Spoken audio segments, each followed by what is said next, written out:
काही आर्किटेक्ट होते, गोल्डेवा संस्थांचे पदाधिकारी होते, त्यांना सगळ्यांना काय वाचायला घेण्यावर जातो प्रत्येक येतो आणि त्याच्यातून त्यांच्या काही सूचना अभ्यास करून त्यांनी करायला तशी आम्ही विनंती केली होती, निवेदन केलं होतं. त्याप्रमाणे सगळ्यांचं एकत्रित चर्चासत्र आम्ही केलं होतं. त्याच्यातून ज्या सूचना निघाल्या त्या सूचनांचा विचार करून पंचायत साहेब, जय, मी, गडकरी या सगळ्यांनी आपले त्याच्यामध्ये क्लिअर होतील असा आम्हाला विश्वास आहे. आणि याच प्रकाराला किंवा याच मुद्द्याला धरून आम्ही काही पुढच्या कालावधीमध्ये ठाण्यामध्ये महाराष्ट्र विरुद्ध चर्चासत्र या ऍक्शनमध्ये आयोजित करतो. त्या चर्चासत्राला विधानसभेची एक समिती नेमलेली आहे.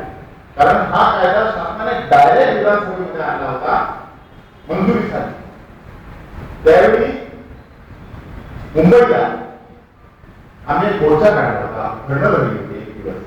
मुंबईच्या जेवढ्या एनजीओ आहेत त्या एनजीओचे 5-5, 10-10 पदाधिकारी म्हणून आम्ही आझाद मैदानावर एक दिवसाचा उपोषणाचा कार्यक्रम केला होता. पेपरमध्ये वाचच केला मला माहिती की आम्हाला न विचारता सूचना हरकती न मागवता डायरेक्ट विधानसभेत हा चर्चेला कसा काय आणू शकतात. आणि त्यावेळी शासनाला आम्ही निवेदन दिली, सगळ्यांनी त्याला विरोध केला. त्यावेळी शासनाने त्याच्यावरती समिती गठीत केली आणि त्या समितीने पेपरमध्ये ज्याला जो सूचना हरकती मागवल्या हे नंतर सुचलेलं शहाणपण आम्ही विरोध केल्यानंतर जर हा आमच्या लक्षात आला नसता तर कदाचित तो या मागच्या झालेल्या अर्थसंकल्पीय अधिवेशनात तो मंजुरी झाला. आता तो पावसाळी अधिवेशनात चर्चेला येईल की नाही मला माहित नाही, पण आम्ही बऱ्याच सूचना त्या बाबतीत केल्या. या सगळ्या विषयावर ठाण्यात एक महाराष्ट्र लेवलचं आणि याच्यात तज्ञ लोकांना एकत्र करून या समितीच्या सदस्यांना, अध्यक्षांना एक चर्चासत्र आयोजित त्यांनी वेळ दिला, मंजुरी दिली तर त्यासाठी करण्याचं आमचं आयोजन आहे. एक गोष्ट लक्षात ठेवा, काही लढाया या सगळ्यांनी मिळून लढायच्या. काही लढाया कोणाला तरी पुढे घेऊन लढायच्या. एकदा दोनदा हाक मारली तर राहण्याच्या हाकेला तुम्ही ओढ दिली पाहिजे.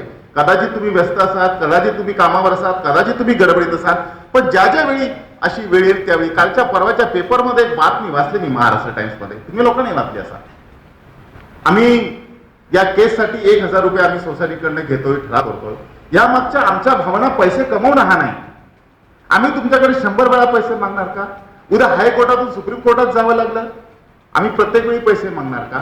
आणि आम्ही ठरावच असा केलेला आहे, जे लागतील ते खर्च केले जातील आणि जे उरतील ते त्या रेशोमध्ये लोकांना ज्यांनी दिले ते परत केले जातील. विरोधासाठी विरोध करावा ना.